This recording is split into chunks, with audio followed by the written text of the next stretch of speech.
la présentation. Voilà, qui est ici. Et voilà. Très bien. Est-ce que vous voyez tous la présentation? Juste un petit signal pour me dire si la présentation est visible. Oui, c'est bon. C'est bon, Oui, parfait. oui, c'est bon. Très bien. Écoutez, bonjour à tous. Je suis Xavier Fraval de Couette Parquet. J'ai le plaisir d'animer le service international de CCI Normandie, un des membres fondateurs de la Team France Export en Normandie. J'anime ce webinaire avec l'appui aussi de Tierno Diallo, à mes côtés, conseiller international de la Team France Export. Je vous remercie vraiment à tous de votre participation à ce webinaire spécial Moyen-Orient qui vient clôturer une série de 3 webinaires successifs en préparation et en amont de l'Export Day qui se tiendra le 10 juin prochain au Havre. L'actualité et le conflit actuel au Moyen-Orient nous oblige à rester tous ensemble attentifs et en veille constante sur les évolutions de la situation de ces marchés importants et stratégiques au regard de nos relations bilatérales. Selon un baromètre tout récent, puisque sorti en début de semaine, baromètre BPI France Rexecode, 62% des entreprises sondées ressentent actuellement déjà l'impact de la crise au Moyen-Orient, en particulier à travers le renchérissement des coûts des hydrocarbures et également du blocage du détroit d'Ormuz. Nous aurons la chance ce matin d'avoir un éclairage avec 4 intervenants. On aura le plaisir d'avoir tout d'abord le directeur de la zone Moyen-Orient de Business France, Axel Barou, qui, en une bonne dizaine de minutes, nous présentera un point de situation, un point d'actualité, avec son analyse, ses recommandations, tout en nous présentant aussi globalement la zone à travers ses grandes tendances et ses secteurs porteurs. Ensuite, effectivement, un zoom spécial que l'on vous propose ce matin sur un marché dynamique, un marché plateforme qu'est l'Arabie Saoudite, avec tout d'abord le témoignage du docteur Mohamed Ben Laden, qui est le président du Conseil d'affaires franco-saoudien, que l'on remercie de sa présence aujourd'hui. Ce témoignage sera suivi d'un témoignage complémentaire de Rachid Boulawine, le directeur Business France, implanté en Arabie Saoudite. Et puis, pour avoir le retour aussi et le terrain d'une entreprise qui se déploie sur la zone, eh bien, on aura la chance aussi d'avoir le témoignage d'Agnès Gaillard, Madame Agnès Gaillard, qui est la dirigeante d'Améthyste. Enfin, je vous ferai un focus sur l'Export Day et ensuite on aura un jeu de questions-réponses. Je vous propose que les questions, justement, on puisse les aborder à la fin de l'échange. Si vous pouvez aussi les poser à travers le chat et Tierno les rassemblera en fin de webinaire. Voilà pour le programme de ce webinaire. Je vous encore une fois à tous, merci de votre participation et je laisse dès maintenant la parole à Axel. Merci Axel. Merci beaucoup. Est-ce que vous m'entendez bien? Très bien. Voilà, parfait. Donc, Axel Barou, je suis en charge du Proche-Moyen-Orient pour Business France, basé à Dubaï. C'est vous qui diffusez les slides, oui. Hein? Oui. Peut-être mettre celui d'après sur la carte. Voilà. Juste le Moyen-Orient pour Business France, c'est 14 pays. Alors, 7 pays avec des bureaux Business France, hein, donc au Proche-Orient du Nord-Ouest, Égypte, Israël et Turquie. Et puis dans le Golfe, 4 bureaux, Arabie Saoudite, Qatar, Koweït et Émirats Arabes Unis, donc à Dubaï, d'où je vous parle aujourd'hui. Et puis on a des pays suivis, alors soit en direct, c'est le cas de l'Irak, c'est le cas d'Oman, qui sont suivis par Dubaï, soit à travers des partenaires référencés Team France Export, qui sont souvent des chambres de commerce françaises à l'étranger. C'est le cas, par exemple, de Bahreïn, qui est suivi par par un partenaire sur place et aussi par notre bureau à Riyad. Voilà, une zone quand même très, très élargie et qui, pour les pays du Golfe, est au cœur, au centre de la crise iranienne que l'on vit maintenant depuis le 28 février dernier. Une aparté, parce qu'on va beaucoup parler de l'Arabie Saoudite et je vais passer assez vite, moi, sur les pays du Golfe. L'idée, c'est quand même d'avoir des échanges avec vous et de répondre à vos questions. Pour vous dire que, en ce qui concerne l'Égypte et la Turquie aujourd'hui, c'est business as usual, avec quand même sur l'Égypte un bémol, c'est-à-dire que l'Égypte vit beaucoup de 4 piliers. Et dans ces 4 piliers, il y a notamment les remises des migrants, donc les transferts financiers des Égyptiens à l'étranger. Et c'est vrai que beaucoup d'Égyptiens qui travaillent dans le Golfe et qui sont touchés par la crise actuelle sont un peu moins même à renvoyer de l'argent au pays. Donc on sent une petite baisse sur l'Égypte. Slide suivant, s'il vous plaît. Alors, tac, est-ce que c'est... C'est pas grave. Ah, slide suivant. Voilà. C'est bon? Après, ouais. Est-ce que c'est bon là? Voilà. Voilà. Alors, juste parfait. Je pense que vous le voyez tous. Donc, 3 points. J'ai 10 minutes, donc je vais aller très vite. Une région sous tension, mais une crise différenciée selon les secteurs et les pays. Donc, je ne vais pas dire que vous avez des gagnants et des perdants, que ce soit dans les secteurs ou dans les pays, mais le FMI a revu, comme il le fait régulièrement, les prévisions de croissance, et il l'a revu compte tenu de la situation. On a aujourd'hui une diminution qui est prévue sur l'Arabie Saoudite. Je pense que le docteur Ben Laden et Rachid y reviendront, mais qui reste positive.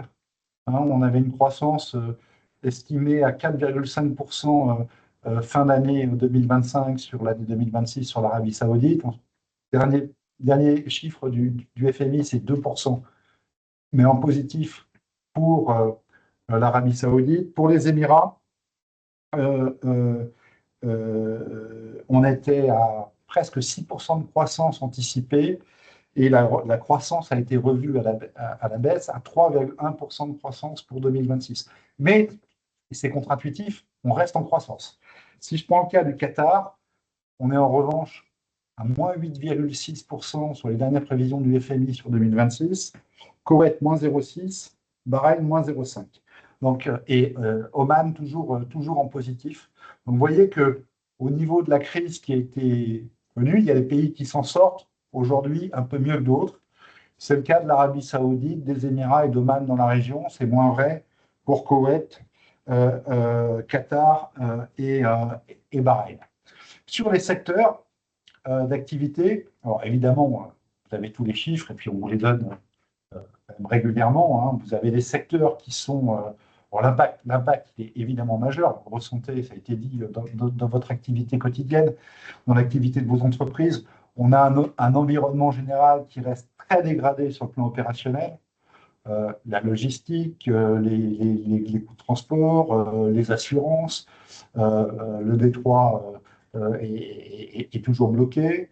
On a eu quand même des solutions de transfert mises en place en évitant le détroit, que ce soit pour l'Arabie Saoudite via Jeddah, pour les Émirats et via Fujairah et Khor Fakkan. On a un marché qui reste globalement en mode dégradé, voire ralenti, avec des projets reportés, rarement annulés. Pratiquement aucun projet majeur n'a été annulé. Donc un marché qui reste globalement ralenti, mais qui n'est pas figé.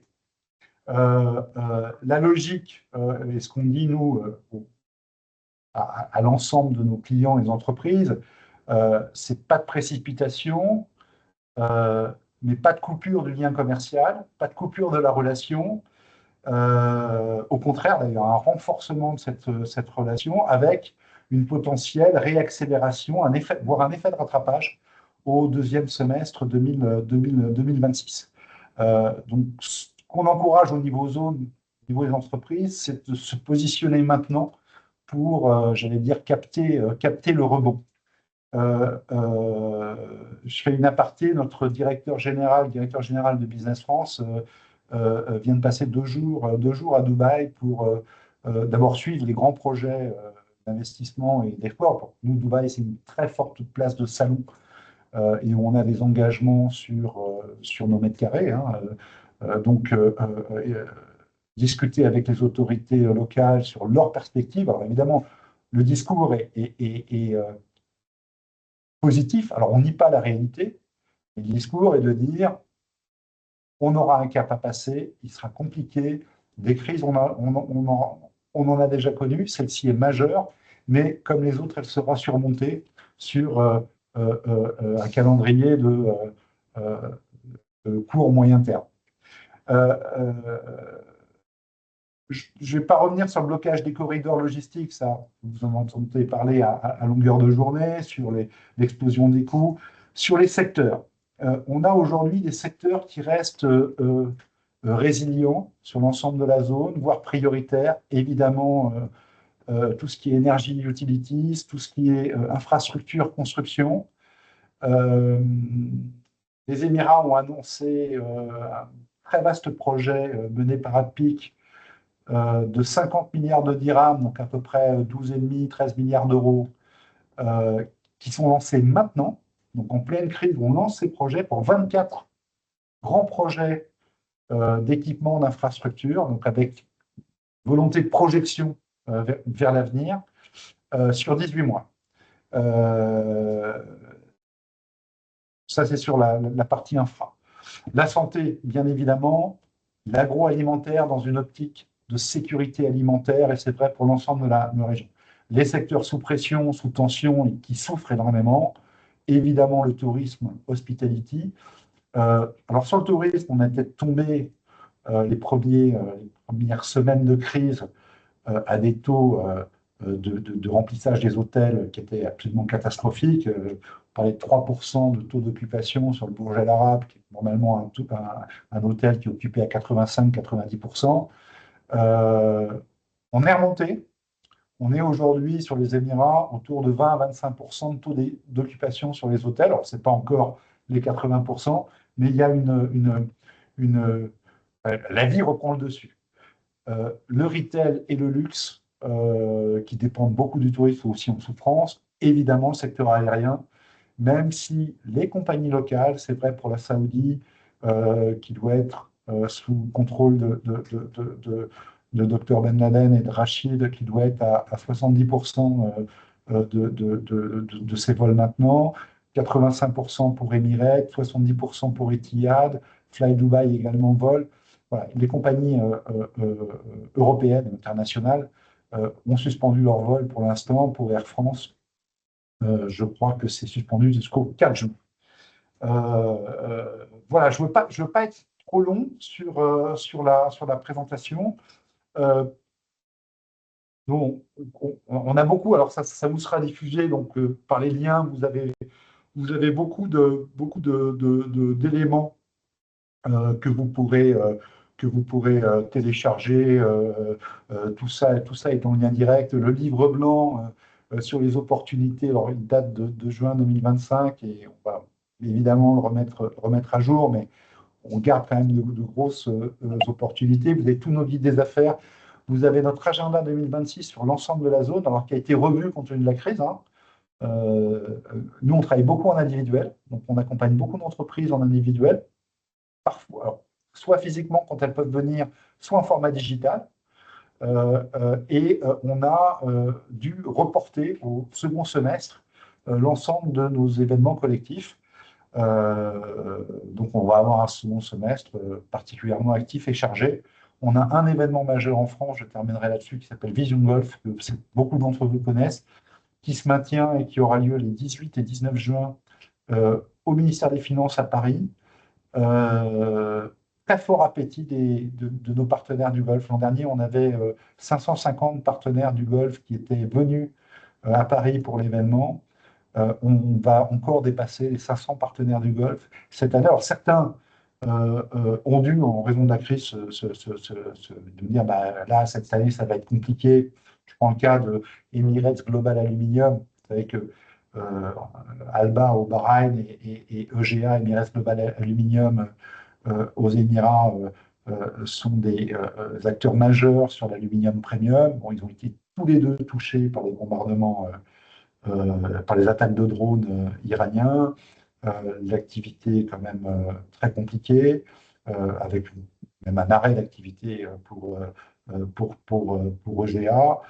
Évidemment, le CEO qui devait venir sur Vision Golf nous a dit que cette année, ça va être compliqué, il ne viendra pas cette année, parce qu'il a d'autres priorités. Mais dans l'ensemble, nos partenaires du Golfe seront bien présents et ils viennent avec un intérêt très marqué. La position de la France avec l'ensemble des acteurs du CCG euh, euh, a été particulièrement appréciée et continue à être particulièrement appréciée pendant, pendant ce moment un petit peu tragique. Voilà, j'ai été trop long, j'en suis désolé, et je laisse la parole. Merci beaucoup. À- Un grand merci Axel, non, tu as été ouais. parfait, le timing est vraiment parfait. Un grand merci pour ce point de situation important que vous ferez aussi au moment de l'Export Day, naturellement, parce que les choses évoluent à chaque jour. Merci pour ce point de situation, pour ce point et des recommandations. Je retiens notamment qu'il va être important donc, de préparer l'avenir. Tu l'as dit, savoir capter les rebonds à venir et avec à la fois sans précipitation. Tu l'as dit, effectivement, il y aura à prévoir ça sur peut-être du temps un peu plus long, mais sans attentisme excessif non plus. Donc, un grand merci pour cet éclairage et je propose d'enchaîner directement maintenant sur ce Zoom spécifique sur l'Arabie Saoudite, un marché dynamique, notamment par ses grands projets, et un marché stratégique, notamment par son emplacement stratégique régional. Je remercie et je laisse la parole au docteur Mohamed Ben Laden, qui est le président du Conseil d'affaires franco-saoudien, pour 10 minutes d'éclairage sur l'Arabie Saoudite. Merci à vous. Merci. Bonjour à toutes et à tous. Vous m'entendez bien? Très bien. Formidable. Très bien. Je vais mettre les choses un peu dans leur contexte juste après une très courte présentation de moi-même et du Conseil d'affaires. Alors, je suis Mohamed Ben Laden. Je suis avocat. Je préside un cabinet d'avocats qui s'appelle BLK Partners. Et je préside le Conseil d'affaires franco-saoudien depuis un certain nombre d'années. Le Conseil d'affaires est une émanation de la Fédération des chambres d'affaires, des chambres de commerce d'Arabie saoudite. Et nous faisons partie de Team France pour justement développer les relations bilatérales entre l'Arabie saoudite et la France. Et nous sommes très honorés, étant une institution saoudienne, de faire partie de la Team France. Pour mettre les choses dans leur contexte, l'Arabie saoudite avait quelques challenges, si je vais utiliser ce terme anglais. Un pays dont les ressources dépendaient à 90 ou 95% des revenus, des ressources de la manne pétrolière. Et on était bien entendu exposé à la fluctuation des prix, du prix du pétrole et du baril. On a vu des années fastes hein, où le prix du baril était à 140 ou 150 dollars. Et puis, on a vu par des moments d'abondance de production et quelquefois de récession internationale avec une moindre demande, un baril à moins de 10 dollars. Un État ne peut pas vivre, bien entendu, avec ces fluctuations, même si notre endettement était proche de zéro. Il a fallu donc diversifier les revenus et l'économie du pays, faire des réformes structurelles et structurantes. D'abord sociétale, ouvrir le pays, qui est un pays d'ailleurs avec un nombre de très très jeunes, un pourcentage de jeunes populations, et en même temps faire ces réformes économiques. Cette chose a été lancée en 2016, ce qu'on appelle aujourd'hui par le prince héritier d'Arabie Saoudite et Sa Majesté le roi Salman, qu'on appelle Vision 2030. Du coup, on avait une visibilité sur 15 ans, quasiment, de 2016 à 2030, pour faire toute cette transformation. Laquelle est basée sur plusieurs piliers qu'on appelait des programmes. Alors, il y a un programme pour développer le tourisme, il y a un programme pour l'éducation, un programme pour les logements, plein de choses. Et il se trouve que déjà en 2016, il y avait un programme qui était la logistique.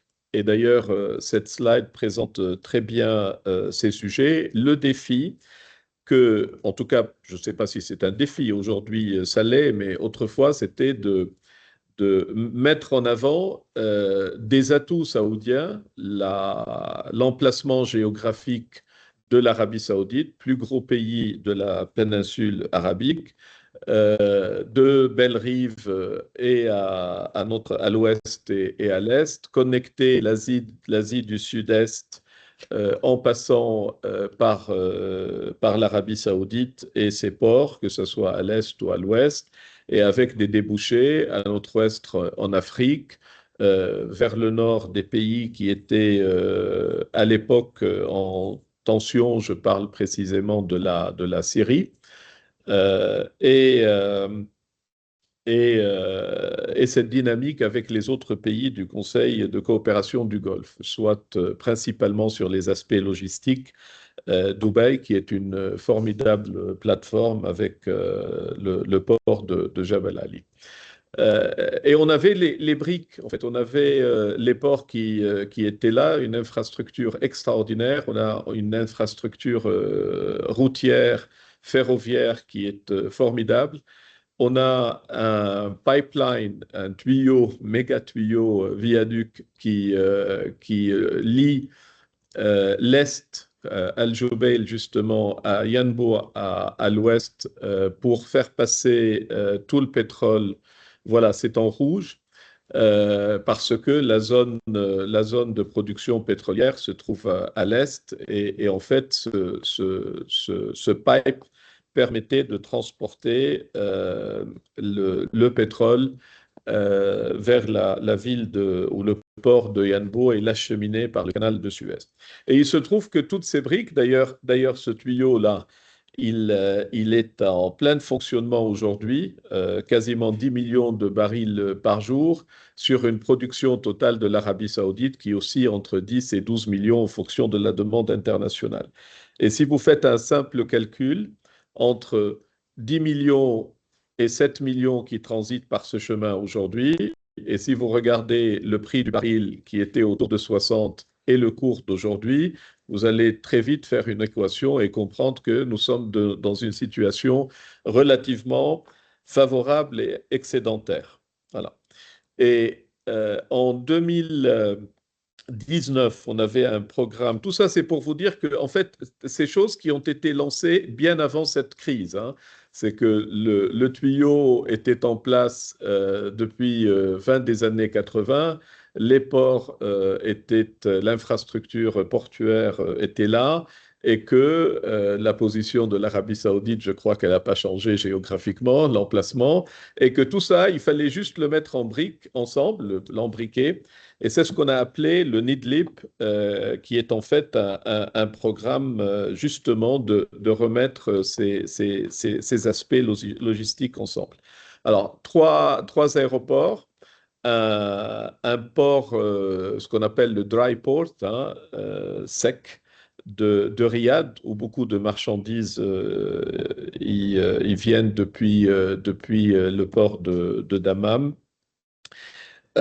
Et il ne faut pas oublier aussi une chose, parce que la mémoire humaine, elle est des fois très très courte, c'est qu'aujourd'hui c'est une crise que nous vivons dans la région, qui a certainement un impact mondial, qui ressemble un peu par ses aspects à l'époque du Covid, que le monde entier a connu. Mais dans la région, il y a eu beaucoup et plusieurs crises de cette nature, hein. La guerre de l'Irak en était une, la guerre Iran-Irak en était une autre, la tension de ce qui se passe dans la région avec le conflit israélo-palestinien, comme on l'aime l'appeler depuis des décennies. Voilà, tous ces enjeux-là, la région, elle est très habituée à ce genre de fluctuations, que ce soit géopolitique, que ce soit le cours du pétrole, et il faut le mettre. Ce matin ou hier, je pense, mais je pense que ce monsieur Gilles est avec nous. Il m'a envoyé un message sur LinkedIn me demandant qu'ils étaient sur le point de conclure une JV à l'Est pour faire du coating, hein, sur les tuyaux au service de l'industrie pétrochimique. Et il me demandait mon avis et je l'ai invité à participer à notre webinaire de ce matin. Certes, il faut venir, certes, il faut continuer. C'est juste temporaire, c'est un peu challenging, mais c'est à ce moment-là qu'il faut faire les investissements et c'est à ce moment-là qu'on devient résilient. Et c'est à ce moment-là que les gens qui ont une certaine vision, qui ont une certaine, je dirais, presque un certain sérieux, qu'il faut venir, parce que les autres, soit ils sont partis, soit ils sont pas suffisamment solides pour tenir un peu les difficultés du passagère, hein, passagère, 3 lignes, du moment, hein. Euh, voilà à peu près ce que je voulais vous dire. Alors on a c'est toujours comme ça, hein, dans ces moments un peu de défi, on a accéléré tout ce qui a été mis en place. Et dans ce programme logistique, il y avait déjà des incentives, hein, du gouvernement. Du coup, si vous faites quelque chose qui a trait à la supply chain, à la logistique, vous avez des facilités et du soutien. Alors, 17 centres dans la région Est, 12 dans la Mecque de centres de plateformes logistiques de distribution, et 12 dans la région de Riyad, c'est-à-dire au centre. En total, ça fait 59, parce que j'en ai oublié quelques-uns. Plus de 100 millions de mètres carrés de plateformes logistiques pour faire cela. Nous avons accéléré le dédouanement et le traitement des containers à nos ports, et c'est baissé, c'est en dessous de 2 heures pour traiter le flux de transport et fluidifier tout cela.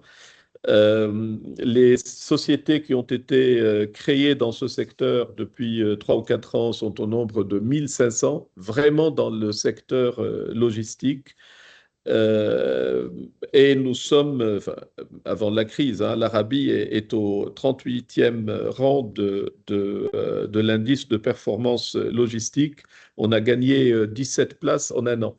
Tout ça, c'est pour vous dire qu'en fait, dans ces moments de défi, le plan était là, et c'est pour ça que l'Arabie saoudite était résiliente. Et au contraire, on est en train d'accélérer la mise en place de ces choses. Et ce ne sont pas euh, euh, c'est pas quelque chose de spontané, hein, c'est quelque chose qui était déjà en place, peut-être un peu plus accéléré en ce moment. Voilà ce que je voulais vous dire. Je serai là pour vos questions avec grand plaisir. Et merci de votre temps. Merci surtout de votre intérêt pour la région, parce que je pense que nous avons des atouts, chacun avec ses différences, hein, c'est-à-dire nous avons nos atouts du pétrole, de la pétrochimie, du tourisme, de l'industrie, de la logistique. et cette région reste très attractive et très prometteuse. Merci. Un grand merci, docteur Mohamed Ben Laden, pour cet éclairage et cette vision 2030 Optimiste. que vous venez de nous présenter avec beaucoup d'optimisme et d'énergie.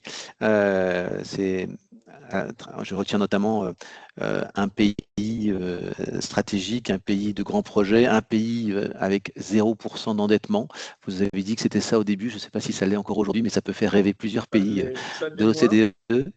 Ça l'est moins, mais ça l'est moins par choix, la vérité, par choix de diversification. D'accord, très bien. Et puis, bon, ce chiffre clé que vous nous avez dit, là, sur 17 places de remportées en un an, pour ce qui concerne le classement des infrastructures logistiques les plus efficientes, les plus productives, ça montre effectivement ce positionnement et ce dynamisme que vous avez notamment au niveau de la logistique. Un grand merci et je vous propose de poursuivre ce Zoom spécial Arabie Saoudite par un expert aussi du pays installé depuis de mémoire 4 ou 5 ans maintenant sur l'Arabie Saoudite. Je pense à Rachid Boulawine qui dirige le bureau de Business France en Arabie Saoudite. C'est à toi pour 10 minutes, Rachid. Merci.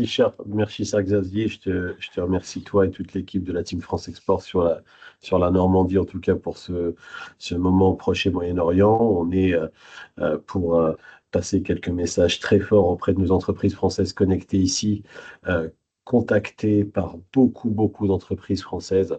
Et ça, c'est quelque chose de très positif qui garde le contact avec cette région, qui garde le contact avec les acteurs saoudiens et qui, en quelque sorte, souhaite prendre le pouls, souhaite prendre la température sur ce qui se passe ici dans ce royaume, puisque, comme le présentait notre cher maître Mohamed, les choses s'accélèrent. C'est le terme aussi que tu peux aussi relever de son intervention, cher Xavier, c'est l'accélération de l'Arabie Saoudite dans cette période et cette crise conflictuelle sur l'Iran. On a un pays, on a des partenaires qui concrètement ont fait le choix de passer la 6e vitesse. C'était déjà assez rapide et assez fort sur les dernières années et on constate combien le pays a choisi de prendre vraiment le large et d'aller très vite dans son développement d'investissement. Donc, juste pour recontextualiser, puisque j'ai fait des slides aussi par rapport au profil des entreprises françaises, cher Xavier, qui étaient présentes sur ces webinaires, et puis certaines entreprises qui aussi sont dans une première phase d'intérêt et de prospection sur ce marché. Donc, repositionner en quelque sorte le royaume et dire combien ce pays, on va dire, a véritablement des bases extrêmement solides avec un pipeline de projets extrêmement fort. On est déjà sur un PIB qui est relativement important sur la moyenne globale. On a une population, donc on est dans un pays golfique, Qatar, Émirats, Koweït, Oman et Arabie Saoudite, avec un vrai mass market. Ça, c'est important à le prendre en compte. Un mass market, une population, on va dire, jeune et une population qui consomme, donc un réservoir de consommateurs extrêmement friands, extrêmement dynamiques, qui, justement, vit en quelque sorte aussi une période assez forte, leur 30 glorieuse, si je peux utiliser ce terme, et donc un marché très dynamique. Aussi, je voulais mettre cette slide pour dire qu'on est sur un pays qui est quand même extrêmement important, et je remercie le docteur Mohamed qui a mis cette carte des aspects logistiques, parce qu'effectivement, quand on veut prospecter l'Arabie, on a quand même en quelque sorte besoin de se préparer à une prospection d'une taille continent. On est sur un pays qui fait 4 fois la France, avec effectivement des aéroports internationaux, nationaux un peu partout. On a 2 fronts logistiques Est-Ouest qui sont extrêmement dynamiques. Alors, celui de l'Est l'est moins aujourd'hui, mais on est en quelque sorte aussi dans une stratégie de bien savoir où on met les pieds, parce que concrètement, est-ce qu'on a un pôle Riyad? Est-ce qu'on va sur Jeddah? Est-ce qu'on va sur des aspects plutôt industriels qui se situent sur l'Est? Et donc, de faire le choix aussi dans la manière dont on s'installe et dont on va faire, en quelque sorte, affaire dans ce royaume. Si tu peux aller sur la slide suivante, juste montrer qu'il y a un regard qui a changé aussi extrêmement fort, et ça, je suis arrivé en 2021 et j'ai pu le constater aussi, ne serait-ce qu'à travers les partenaires français. Il y a quelques années, peu de grands médias internationaux parlaient quotidiennement de l'Arabie Saoudite. Aujourd'hui, le royaume est véritablement partout. Il est partout sur nos événements en France, en Europe, sur les États-Unis, sur l'Asie, sur l'Afrique. Et donc, on a concrètement un pays qui a réussi en quelque sorte quelque chose d'exceptionnel, c'est sa véritable communication au niveau international. Et donc, vous pouvez relire Le Monde, Le Figaro, l'Express, le Wall Street Journal et tous ces grands médias suivent la transformation de ce royaume presque chaque semaine. Et pourquoi? Parce que bon, le pays compte aujourd'hui extrêmement fort. Le pays est un acteur géopolitique, un acteur économique et puis un acteur technologique majeur qui attire quand même pas mal d'investissements. Et ça, c'est la raison aussi pour laquelle, justement, il fait figure d'engagement. Le deuxième point aussi, c'est qu'on a un leadership, on va dire, de premier plan, Mohamed bin Salman, le prince héritier, avec une vision 2030 qui aujourd'hui n'est plus que sur le papier, hein, une vision 2030 complètement intégrée sur le terrain. Regardez ce qu'évoquait Maître Mohamed quand il parlait des 1500 entreprises qui ont été créées, ne serait-ce que sur la période consacrée justement à cette crise iranienne pour développer et accélérer la logistique sur les ports et sur la partie douanière de ce pays. On est véritablement aujourd'hui sur une vision 2030 qui s'inscrit et qui aujourd'hui visuelle. Vous venez en Arabie Saoudite, vous pouvez complètement constater que cette vision 2030, que ce soit à travers des nouveaux secteurs d'activité qui comptent dans l'économie saoudienne, que ce soit à travers des expertises que le développement de l'économie saoudienne met en place et développe, des national champions. On a des acteurs saoudiens aujourd'hui qui compitent sur des secteurs comme l'eau, sur des secteurs comme l'agroalimentaire. Vous avez des grands fleurons saoudiens qui émergent au niveau régional, des Al-Maraï, on va dire en quelque sorte sur la partie agro-industrielle. Vous avez des national champions dans le secteur de l'énergie, alors que, rappelez-vous, il y a encore plus de 10 ans, on parlait, quand on regardait l'Arabie Saoudite, que d'Arago. Donc c'est important de le prendre en compte. Il y a un écosystème extrêmement vibrant et extrêmement dynamique qui a pris le devant sur ce pays-là. Cette slide est pour vous donner aussi un indicateur important. Je tenais, Maître Mohamed, qu'on en parle parce que ça, c'est le fruit aussi, en quelque sorte, d'une activité collective avec la Team France Export, avec le CAFS, avec la chambre, justement, qui est présidée par notre cher Mohamed. On a, sur les quelques dernières années, eu une fulgurante présence des boîtes françaises qui ont fait le choix de venir s'installer dans le royaume, qui n'ont pas fait le choix de se prospecter et d'être dans une approche attentiste, mais qui sont véritablement pris en quelque sorte à un risque, un engagement par rapport à la vision 2030 et à leurs partenaires pour s'installer dans le pays. Et ça, c'est une des clés très importante pour véritablement être considérés et être acteurs et en quelque sorte avoir maximisé leurs chances pour réussir. Être présent localement, c'est important. La présence française aujourd'hui, elle est visible, que ce soit auprès des autorités saoudiennes, hein, le ministère des Investissements, par exemple, le MISA, compte les entreprises françaises et les investissements français comme importants. Nous sommes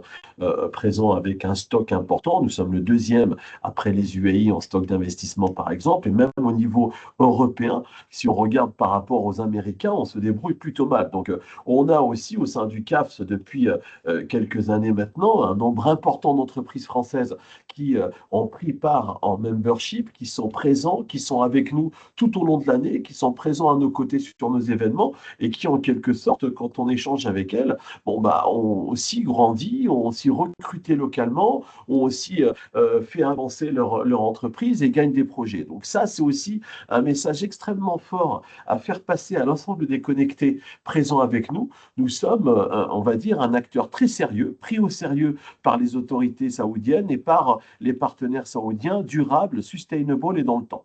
Je vais passer cette slide, mon cher Xavier, puisque c'était en quelque sorte aussi un message que je voulais faire passer, hein, c'est que on est... Alors, c'est très intéressant. J'ai échangé il n'y a pas très longtemps avec le ministre du Tourisme, le ministère du Tourisme, excusez-moi, puisque il y a une vraie volonté saoudienne de développer le secteur du tourisme, d'attirer des touristes en Arabie Saoudite. Et aujourd'hui, c'est vraiment le cas, puisque des destinations, des villes touristiques émergent dans le pays.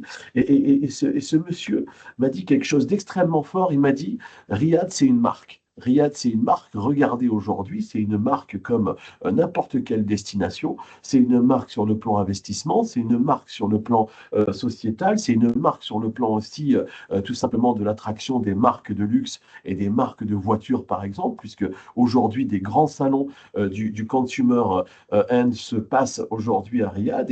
Et en fin de compte, le Dubai brand qui existait et qui continue à exister encore aujourd'hui, bon, bah, Riyad a fait émerger en quelque sorte aussi sa propre marque au sein du Golfe. Et c'était un petit message aussi que je voulais passer en quelque sorte aussi à l'ensemble des connectés.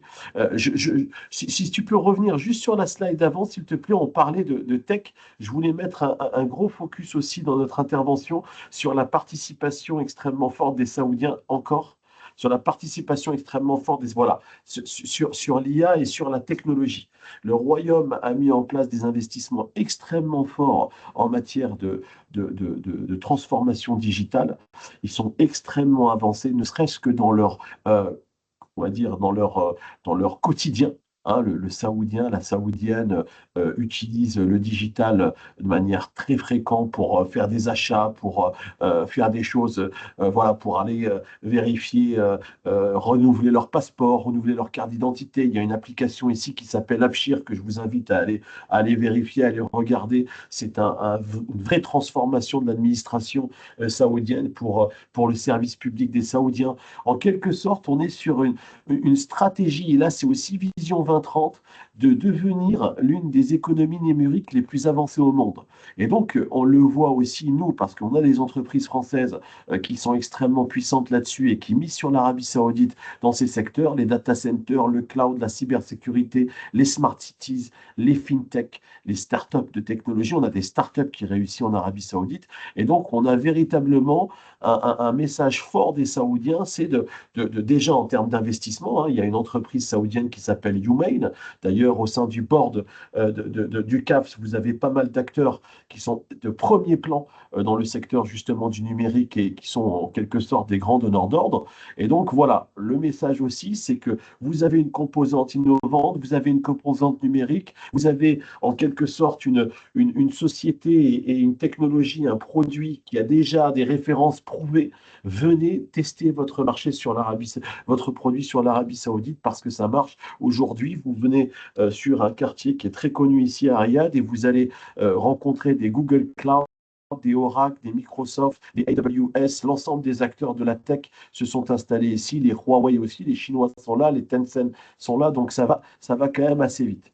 Donc je voulais vous parler aussi en quelque sorte des obstacles que peuvent rencontrer les entreprises françaises, parce qu'il y a besoin de préparation, il y a besoin justement de prendre le temps quand même de faire les bons choix au niveau des partenaires, il y a besoin de comprendre la vision 2030, de observer, de venir sur le terrain, de venir écouter, de venir apprendre les codes du business ici. On est sur une formalité business qui est quand même très golfique, très saoudienne, et ça nécessite un peu d'apprentissage, ça nécessite en quelque sorte de tester justement son intuitus personae dans ces rencontres, dans ces networking saoudiens, et je vous invite vivement à le faire, et on est aussi à votre disposition pour vous accompagner dans cette approche-là, pour vous accompagner à faire le bon choix sur le partenaire, à aller regarder les secteurs et les bons choix au niveau priorité. Il ne nécessite pas d'aller à tout azimut sur les projets.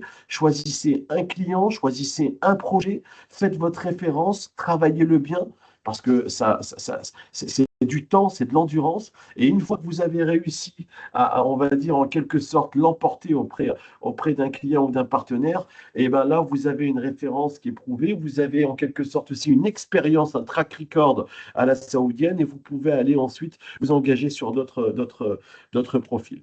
Je voulais aussi vous dire Rachid, je terminer. connais ton dynamisme et ton enthousiasme, on l'a vraiment, et un grand merci. Par contre, il va falloir, pour qu'on tienne le temps et avoir la chance d'avoir aussi l'intervention et le témoignage de l'entreprise Améthyste, que tu puisses nous donner quelques derniers mots, s'il te plaît, illustrés justement par cette voilà, je voulais terminer, c'est les dernières slides, c'est le sport. C'est l'entertainment, c'est l'ensemble des acteurs, on va dire, de la culture qui se aujourd'hui présents dans le pays, qui montrent en quelque sorte que le pays s'est transformé aussi, que la société est en demande de ces acteurs. Le football, on a aujourd'hui la chance d'avoir la e-World Cup e-sport qui était prévu d'être organisée à Riyad fin août, qui va avoir lieu à Paris. Donc les Saoudiens vont organiser cette grande Coupe du Monde du e-sport en plein Paris et ont fait le choix de Paris. Donc c'est aussi un message fort auprès du partenaire français. Et donc voilà, vous dire en quelque sorte qu'il y a beaucoup de choses qui se passent dans ces domaines-là. Le pays va organiser l'Expo universelle, le pays va organiser la Coupe du Monde. Je voulais aussi parler de Vision Golf, mais Axel justement a pris le temps d'en parler pour vous dire que c'est notre rendez-vous effectivement number one, et c'est le rendez-vous pour vous qui êtes en France, de rencontrer les acteurs du golf. Cette Team France Export qui marche du tonnerre, hein, on est une équipe soudée, on est une équipe avec à chacun une expertise, un savoir et en quelque sorte une conviction, c'est de vous faire gagner ici dans le pays. Donc voilà, je te renvoie l'appareil, cher Xavier. Je crois que c'est 10 minutes. Un petit peu plus, mais bon, tu y avais le droit. On avait un zoom spécial sur l'Arabie Saoudite. Un grand merci, Rachid. Je retiens que tout s'accélère, qu'il y a un nouveau visage qui se présente aujourd'hui en Arabie Saoudite. Il y a une vision intégrée et un cap sur 2030. Il y a une population qui croit qu'il y a un fort pouvoir d'achat. Et j'ai retenu aussi que la croissance des filiales françaises a été multipliée par 4 depuis 2021, ce qui est la date de ton arrivée également en Arabie Saoudite. Mais là, je laisserai les uns et les autres conclure comme il se doit. Mais c'est le directeur de dynamisme. Aussi. Voilà, ce qui montre cette dynamique aussi de cette équipe de France qui réussit sur l'Arabie Saoudite. Un grand merci pour cet éclairage et pour poursuivre cet éclairage. Je voudrais vraiment remercier aussi d'avoir avec nous aujourd'hui sur ce webinaire Madame Agnès Gaillard, qui est la dirigeante de l'entreprise Améthyste, qui est spécialisée dans les logiciels, je dirais, d'optimisation et de gestion d'actifs, notamment dans l'industrie, dans l'oil and gas, dans la chimie, dans l'énergie, et qui se déploie depuis plusieurs années aujourd'hui dans cette zone. Madame Gaillard, je vous remercie de pouvoir nous apporter votre retour terrain. Pourquoi cette zone? Comment vous vous y développez? Quels sont vos conseils à faire, à ne pas faire pour y faire des affaires? Voilà, à vous, Madame Gaillard. Merci à vous. Donc, merci de m'accueillir dans cette session très intéressante. Agnès Gaillard, moi je dirige une société qui s'appelle Améthyste qui développe une plateforme logicielle donc, pour gérer l'intégrité des assets industriels, donc principalement, comme vous l'avez dit, sur tout ce qui concerne les énergies, donc fossiles, renouvelables, et en fait tout ce qui nécessite une optimisation de l'inspection et de la maintenance. Alors on a principalement prospecté aujourd'hui les Émirats. C'est là où on est le plus fréquemment. Quelques premiers contacts avec l'Arabie Saoudite au travers de notre partenaire Aveva.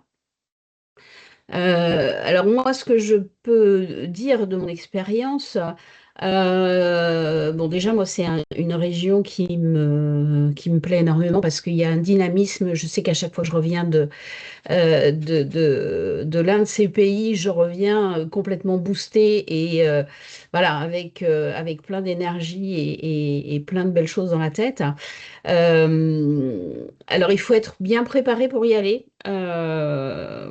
Il faut être mature sur son produit. Il faut bien cibler ses contacts.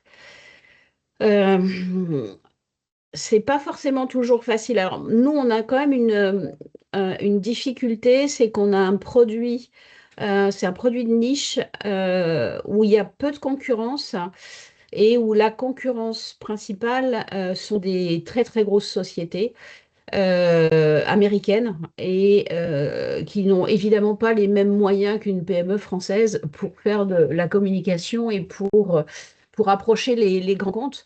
Donc, il faut s'entourer des bons partenaires locaux. C'est pas forcément toujours facile de les choisir parce que il y a des agents qui vont vous accueillir, mais qui vont ils s'occupent de vous quand vous êtes là, mais dès que vous êtes reparti, ils passent au suivant. Et bon, ils sont pas forcément toujours super actifs. Donc, je pense qu'il y a quelque chose que nous, on n'a jamais eu les moyens vraiment de faire, c'est d'avoir quelqu'un sur place qui puisse continuer, qui puisse être présent au quotidien. C'est à mon sens une des clés pour arriver à réussir dans cette région. Il faut de la patience et puis il faut y mettre les moyens surtout. Merci beaucoup pour ce Voilà. retour. On voit, hein. Et vous avez débuté quand votre approche sur ces Alors la marchés? première fois que nous sommes allés à Abu Dhabi, c'était en 2012. 2012. Ah Ouais. ouais. Donc, Et la c'est une- solution n'était pas encore tout à fait prête. Donc ça a suscité un grand intérêt, mais on était un tout petit peu trop tôt en fait par rapport à la maturité de la solution. Et c'est pour ça que je dis qu'il faut vraiment arriver avec quelque chose qui est euh, voilà, sur étagère. Hmm. Je le Ouais. retiens, être bien préparé, bien Ouais. cibler son approche. Si vous aviez euh, des conseils à apporter, qu'est-ce qu'il faut faire en particulier et qu'est-ce qu'il ne faut pas faire?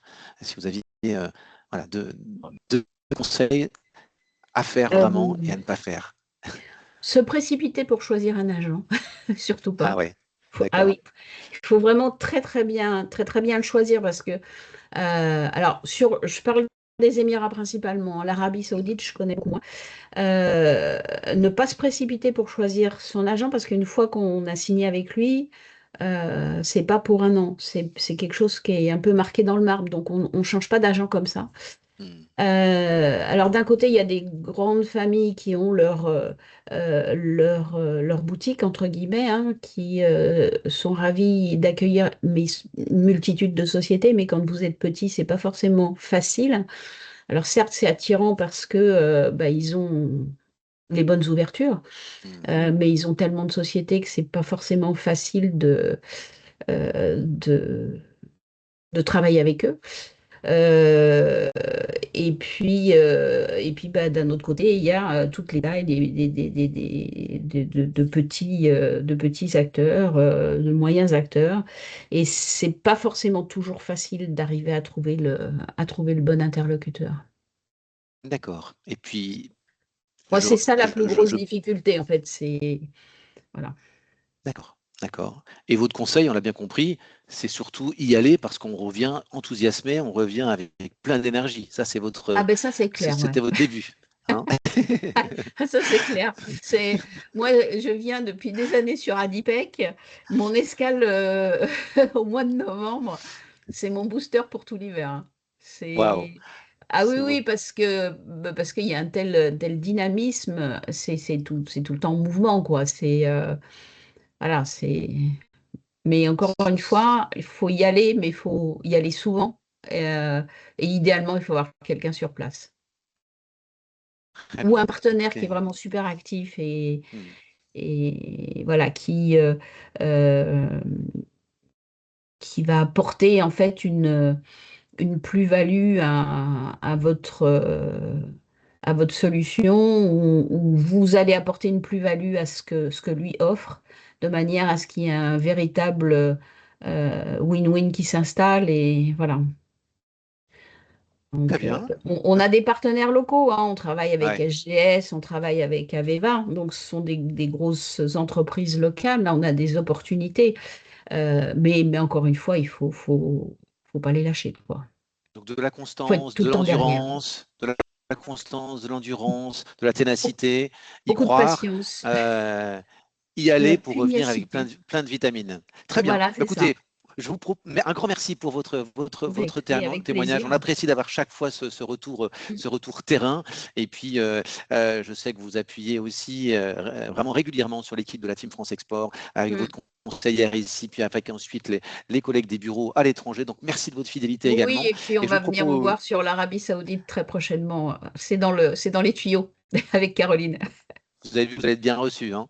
Ah bah Oui, j'espère. bien sûr. Je vous propose Mais j'ai pas de doute, avec j'ai pas de doute.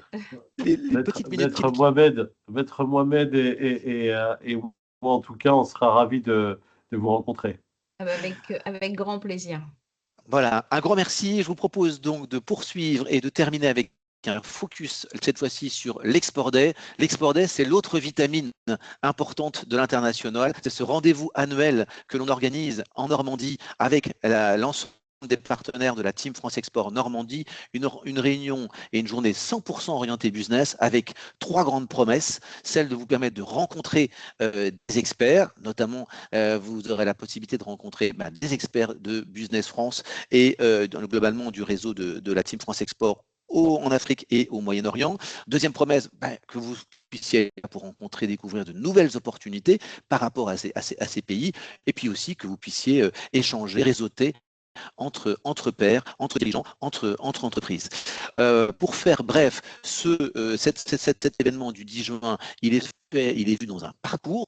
On a voulu faire en sorte que vous puissiez avoir l'information essentielle sur les marchés, sur les potentiels, sur les secteurs porteurs, en amont, à travers trois webinaires, dont celui qui se termine donc là aujourd'hui avec le Moyen-Orient, pour que vous ayez justement toutes les cartes en main pour que le jour J, le 10 juin, vous puissiez être directement en contact avec des projets et rencontrer nos experts. C'est un événement qui est organisé par la Team France Export, en particulier l'Agence de développement de la Normandie, de la région Normandie. Je salue Julia, que j'ai vue participante au webinaire, Julia Louis Carpentier, organisé par Business France, et puis la CCI de Normandie, avec des partenaires sponsors, que sont la Société Générale, Entreprise Europe Network, Total Énergie, BPI France, le cabinet Claire Avocat et Eline. Le programme, pour vous faire rapidement une présentation de ce programme, encore une fois, un concentré vitamine et d'export sur une journée que l'on vous propose avec une séance rapide introductive des organisateurs, une table ronde animée par un journaliste de Radio France Internationale qui permettra de mettre en exergue les opportunités marché, quelles opportunités, quelles stratégies pour aborder l'Afrique du Nord, l'Afrique subsaharienne et le Moyen-Orient, avec aussi un témoignage d'une entreprise. Ensuite, le cœur de l'événement, c'est de vous proposer de rencontrer les directeurs Business France. Donc, ils sont au nombre de 6. Vous rencontrerez le directeur dans la zone de l'Égypte. Vous pourrez rencontrer le Maroc, la Tunisie, le Sénégal et le Nigeria. Et au-delà des pays, ils représentent aussi leurs zones. Ils pourront vous parler plus globalement de ces différentes zones. Ces programmes de rendez-vous se poursuivront également l'après-midi, sachant qu'en parallèle, vous aurez la possibilité d'avoir un focus sur différents ateliers. Le premier, démystifier, réussir à comprendre l'Afrique et le Moyen-Orient avec le témoignage d'entrepreneurs, consulaire normand. Vous aurez ensuite un focus sur comment financer, comment sécuriser son développement. Ensuite, comment se protéger, comment protéger ses données, comment protéger sa propriété intellectuelle et comment avoir recours à l'IA dans un monde très digital, notamment dans cette partie du monde. Et puis, on terminera la matinée avec un atelier sur la logistique, le transport et la douane. Il fallait bien, cet événement a lieu au Havre, donc ce premier port containerisé de France. Et donc, c'est pour ça qu'on aura aussi ce focus douane, transport et logistique. Après un cocktail networking qui nous permettra là aussi de poursuivre vos échanges, eh bien, nouveauté aussi exceptionnelle, des visites généralement fermées au public que l'on vous propose pour rencontrer les infrastructures portuaires du Havre sous 3 thématiques: la manutention containerisée, les marchandises dangereuses et les produits chimiques, et puis le volet multimodalité du port du Havre. Voilà, il ne vous reste plus, j'espère, qu'à vous inscrire. Il y a encore quelques places, quelques créneaux, mais surtout, voilà, vous pouvez scanner, vous pouvez aller sur le site. Ces inscriptions sont offertes. On vous propose vraiment cet éclairage, avec aussi le soutien, vous le voyez, d'un grand nombre de partenaires membres de l'écosystème normand, qui nous permet aussi de faciliter l'accès, notamment, je pense, au site ouvert grâce à Aropa, l'UPR ou l'UMEP en particulier. Mais vous voyez l'ensemble des partenaires aussi qui concourent à la réussite attendue de cet événement. Voilà, il nous reste, on est juste dans le timing, il nous reste éventuellement la possibilité de prendre quelques questions si vous en aviez. Et donc là, n'hésitez pas à nous solliciter si vous avez quelques questions pour profiter encore 2-3 minutes de cet échange qu'on devait terminer à 10h15, mais donc qu'on pourra terminer peut-être à 10h20. Oui, je vous en prie, Office 01. Oui, bonjour. Je suis désolé pour Office 01, c'est le nom de mon groupe Microsoft là, sur Teams. Donc, Cameron Riaz des Transports Alpac. Nous sommes une PME de transport routier de marchandises basée à Évreux en Normandie.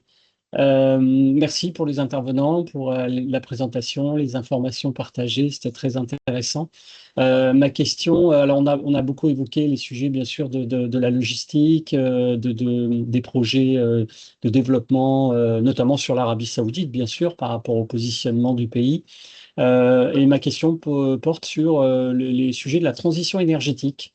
Savoir dans quelle mesure concrètement ces sujets-là sont adressés au niveau de l'Arabie Saoudite, voilà, au-delà des déclarations de principe, tout le monde globalement, je pense, hormis certains amis américains qui peuvent peut-être remettre en cause ces sujets-là, mais globalement tout le monde, je pense, dans les discours adhère.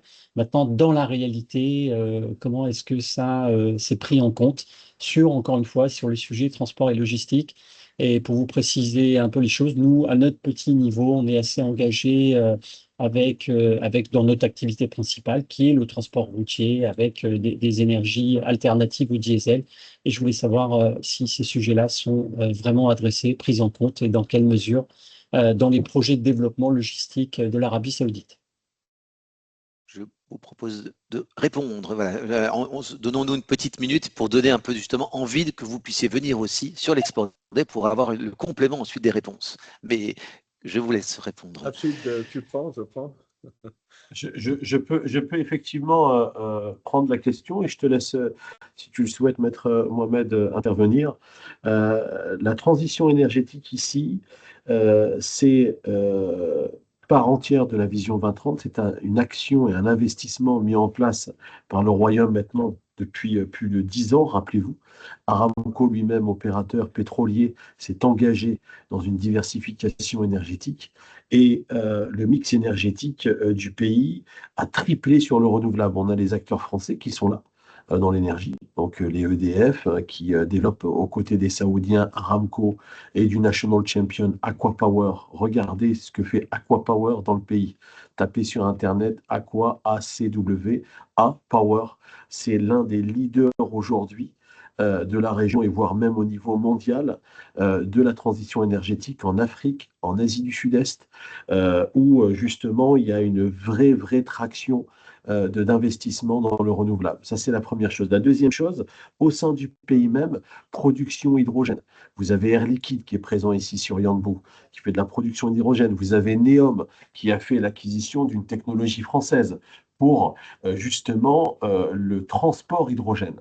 D'accord? Donc, c'est quelque chose qui est aussi en train de se développer à un niveau quand même assez développé, mais qui, encore une fois, sur le plan routier, n'est pas véritablement justement aussi bien intégré. Je pense que c'est encore dans des transitions de développement, mais sachez que vous avez sur des aspects purement de gestion d'actifs industriels une vraie part aujourd'hui qui concerne la transition énergétique, l'installation de panneaux solaires sur des sites industriels, le biogaz, la gestion justement liée à l'environnement, le sustainable. Et puis vous avez Saudi Green Initiative qui est piloté par le prince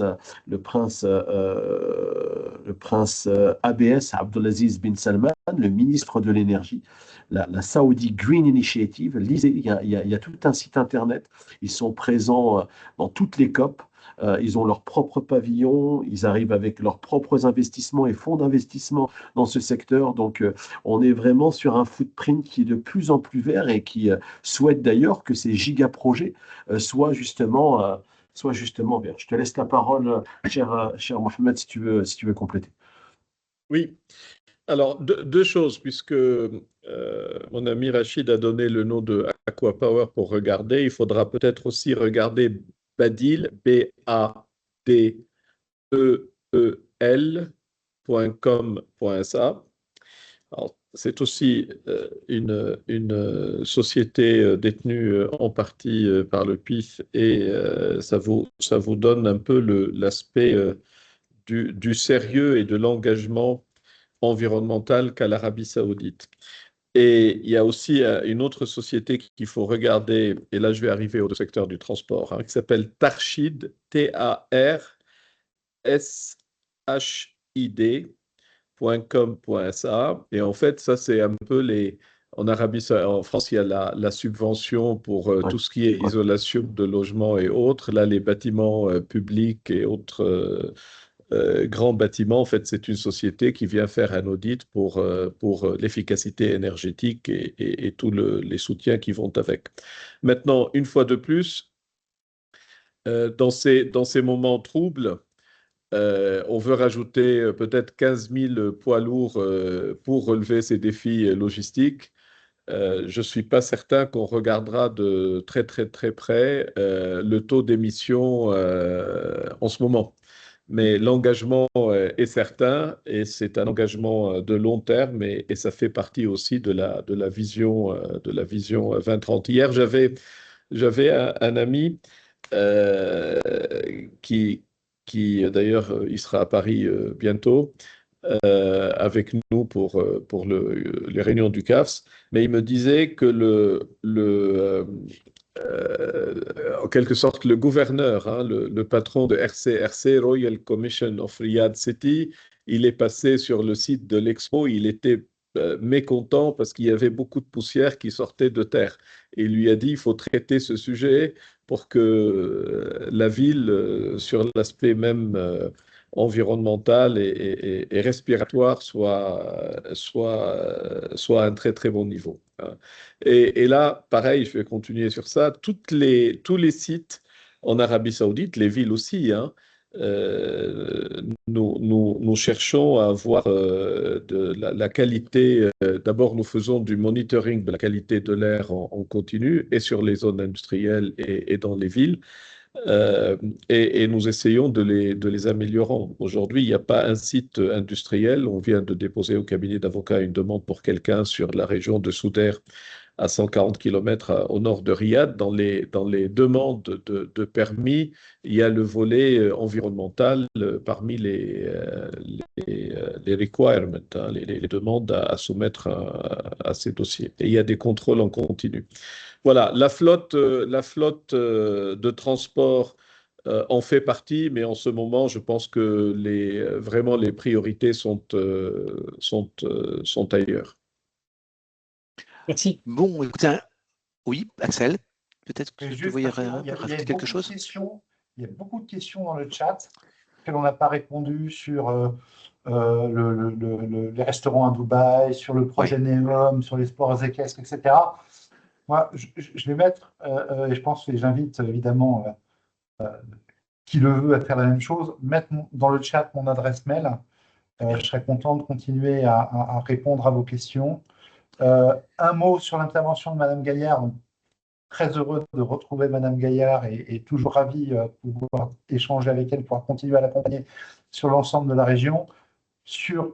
Elle l'a pas dit, mais sur la structuration que vous pouvez mettre en place quand vous avez un pied sur place, il y a effectivement l'agent, le représentant, le partenaire. Il peut aussi y avoir le VIE. J'insiste vraiment, on avait avant crise 280 VIE dans les pays du Golfe. Certains sont rentrés, ils sont revenus depuis. Hein, c'est-à-dire qu'il y a eu une période où les VIE ont souhaité prendre un peu le frais dans leur pays d'origine. Ils sont rentrés, ils reviennent. Donc aujourd'hui, sur les 280 qu'on avait, il y en a à peu près 250 aujourd'hui. Donc il y en a encore une trentaine qui ne sont pas encore rentrés, mais qui vont rentrer, qui sont sur place et qui travaillent et qui font vivre les projets. Donc c'est aussi une solution que vous pouvez avoir en tête.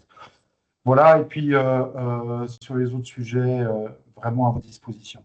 Merci beaucoup, Axel. Effectivement, il y avait également des questions. J'ai vu aussi beaucoup sur le secteur équin. Sachez, Oui. et puis Rachid y a en partie répondu, sachez effectivement que la Normandie aussi accueillera, dans le cadre du Horse Meetup à Deauville, en fin septembre, des donneurs d'ordre internationaux. On en a déjà, et déjà certains sont déjà ont confirmé, venant notamment des Émirats arabes unis. Et donc, on organisera ces rendez-vous aussi avec ces acheteurs, et on vous présentera donc les besoins qu'il y a dans cette région du monde. Voilà, et puis encore une fois, pour aussi répondre aux questions que vous pourriez avoir sur la zone, sachez donc que Christelle Labernède, la directrice donc en Égypte de Business France, sera présente le 10 juin, le 9 et 10 juin, le 10 juin prochain, et pour répondre aux questions sur le marché égyptien, mais plus globalement sur la zone que vous venez de nous présenter. J'en conclus donc pour vous remercier beaucoup et l'ensemble des intervenants pour votre temps. Vous voyez, on a été un peu plus long que prévu, c'est qu'il y avait des questions, il y avait vraiment de l'enthousiasme et des attentes. On pourra compléter tout ça justement à l'occasion du 10 juin. Merci à tous les participants qui ont été nombreux et qui ont resté aussi jusqu'à la fin. Il me reste à vous remercier et puis à vous dire qu'on reste à vos côtés en cette période d'instabilité. Vous avez vu qu'il faut avoir ces capacités de rebond et qu'on aura les collègues de la Team France Export qui seront à vos côtés. Et donc, à très vite et en particulier le 10 juin, prenez date pour vos rendez-vous, vos ateliers et la visite des différents sites. Voilà, très bonne journée à tous et un grand merci. À très vite. Au revoir. Merci, au revoir. Merci, Au revoir. au revoir. Merci. Merci. Bonne journée. Un grand merci, Au revoir, au revoir. Merci, au revoir beaucoup.